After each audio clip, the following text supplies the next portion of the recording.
Signore e signori, bentornati nel solo rifugio del mondo digitale che non si accontenta mai delle versioni lucide e senza profondità. Bentornati a Turkey News Magazine.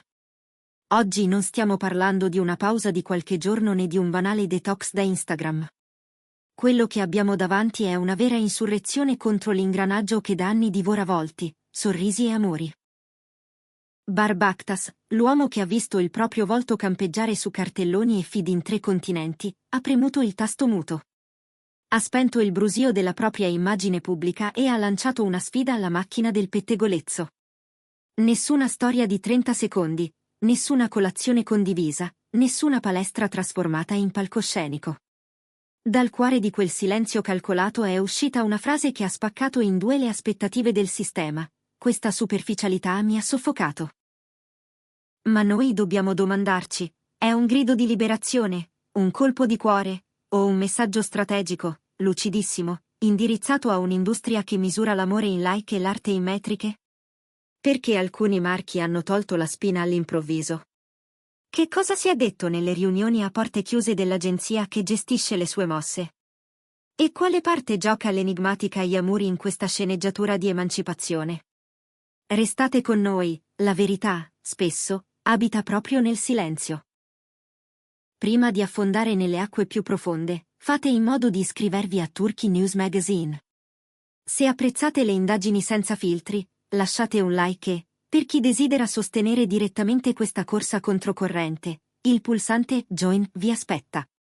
Entrate nella nostra famiglia e preparatevi a sfogliare pagine che molti preferirebbero restassero chiuse. Adesso, srotoliamo insieme il filo di questa storia. Nell'universo scintillante e famelico del gossip, certe scelte sembrano piccole deviazioni di percorso, una pausa di respiro, un bisogno di privacy. Ma dietro le quinte, le stesse scelte possono far tremare l'impalcatura. La decisione di Bar Bakhtas di girare le spalle ai social non è stata un capriccio nato dalla stanchezza né la reazione scomposta a un commento acido. È stata una rottura meditata, filosofica, una porta chiusa sapendo benissimo quale tempesta avrebbe scatenato. Non ha semplicemente archiviato post o alleggerito la griglia, ha messo in discussione l'ordine che impone se non ti si vede, non esisti, ha lasciato che il capitale sociale accumulato si disperdesse nell'aria per qualcosa di più prezioso, cioè se stesso. Da quel giorno, da Istanbul a Madrid, la domanda è rimbalzata come una biglia impazzita. Ha vinto l'amore o Bar ha iniziato un'altra guerra, quella contro l'apparato che lo ha trasformato in icona? Viviamo in un'era in cui il talento paga dazio alla visibilità, in cui sale la borsa dei numeri e scende quella dell'interpretazione.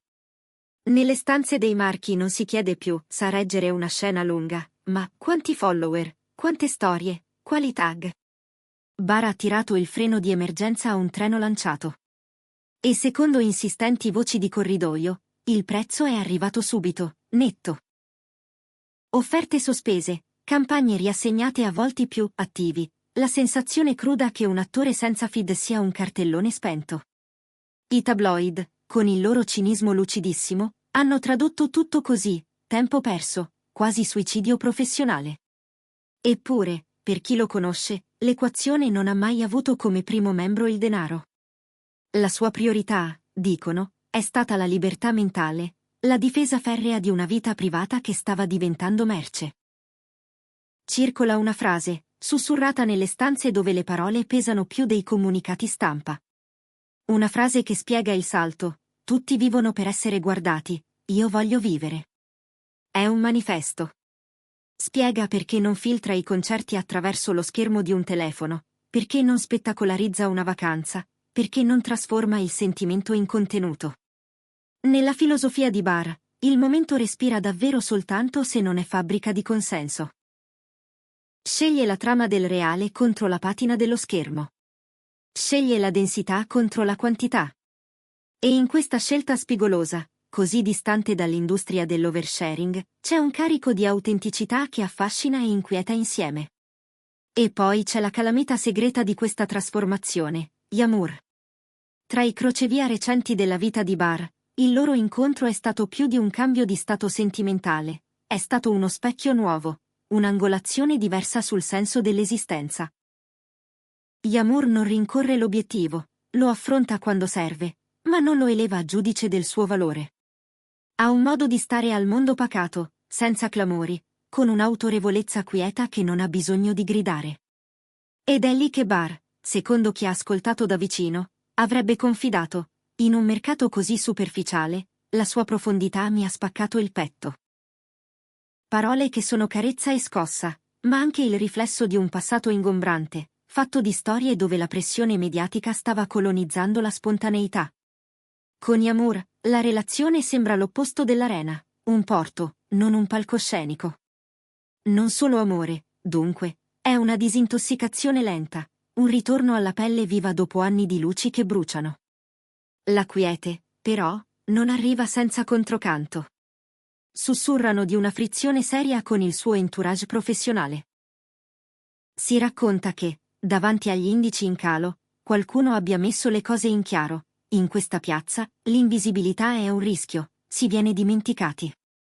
Fuori dallo sguardo, fuori dalla mente, recitano i manuali del marketing. Ma Barr, spiegano le stesse fonti, non si è spostato di 1 millimetro. È il segnale di una fase nuova, meno quantità, più scelte chirurgiche. Non più ingranaggio di una fabbrica, ma architetto del proprio tempo, anche se significa costruire una casa più piccola e silenziosa. E mentre la pubblicità vive d'ossigeno chiamato visibilità, alcune aziende hanno preferito profili che passano le giornate nel feed. Eppure, il deflusso degli sponsor, a quanto pare, non lo ha scalfito. Ha guardato la cifra e ha scelto di strapparla, come chi sa che la serenità non si compra. Questa superficialità mi ha soffocato, ha risuonato come un colpo secco, una carezza rovesciata sull'industria. Un giudizio nudo sull'ecosistema delle relazioni usa e getta, delle agende forzate, dell'algoritmo che diventa padrone. Qualcuno, tra colleghi e amici, si sarebbe sentito toccato. C'è chi mormora che stia facendo di tutta l'erba un fascio, chi legga arroganza in quel rifiuto. Ma Barr non risponde alle spigolosità. Sa che quando mostri lo specchio, chi vede riflessa la propria maschera spesso reagisce graffiando. E noi giriamo a voi il dubbio che brucia, spettatori di Turkey News Magazine: la scelta di Barr è coraggio o imprudenza? Può un volto moderno resistere senza giocare la partita dei social, o è un addio senza annunciarlo? Intanto le domande che contano bussano: che piega prenderà la carriera, ora che la bussola non indica più il trend ma il desiderio? Sentiamo bisbigliare che Barr abbia deciso di scegliere progetti con il bisturi, raramente, solo quando l'arte sfonda il rumore. Qualità contro quantità, riconoscimento dei critici contro il consenso facile del grande pubblico. È lo scambio antico, l'idolo in vetrina per l'artista che scompare e lascia parlare le opere. Per qualcuno è una fuga, per altri è la sola via per ritrovarsi. Le copertine titoleranno: ha scelto l'amore. Ma forse lui ha scelto qualcosa di più semplice e insieme più radicale: una vita che non rimbomba, una stanza in cui finalmente si sente il battito del cuore. È qui che capisci che non è stato un semplice cancello l'app e torno tra un mese.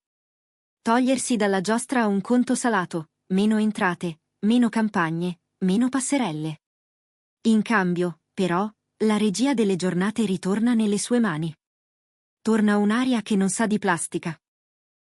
E, forse per la prima volta dopo anni, bussa alla porta un'esistenza non messa in vetrina.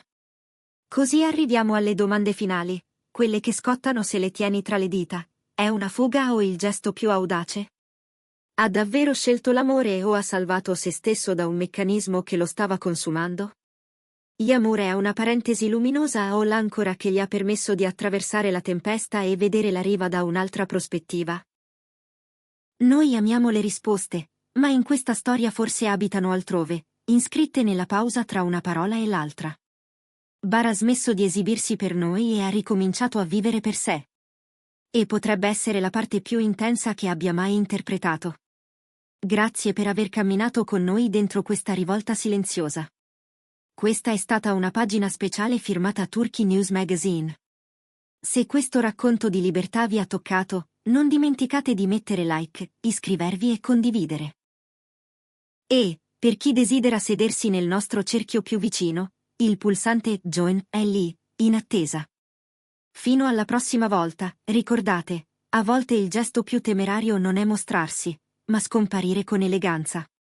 Buona serata. E se domani vedrete una luce accendersi senza rumore su un set lontano, forse sarà la conferma che il silenzio non è una fine, ma l'inizio di un linguaggio nuovo. Forse Bar tornerà dove l'arte non deve scusarsi con l'algoritmo e Yamur continuerà a essere la bussola che non chiede applausi. Il resto, quello che tutti vorrebbero sapere e che noi proviamo a inseguire con rispetto, resterà dove deve stare, tra due persone che hanno scelto di essere reali in un mondo che vuole solo specchi. E se vi state chiedendo se la tempesta sia passata, ricordate che il mare insegna, le onde tolgono, ma restituiscono sempre alla riva ciò che non appartiene al fondo. In questa storia, ciò che non apparteneva era la maschera. E adesso, finalmente, può respirare anche chi la teneva in volto.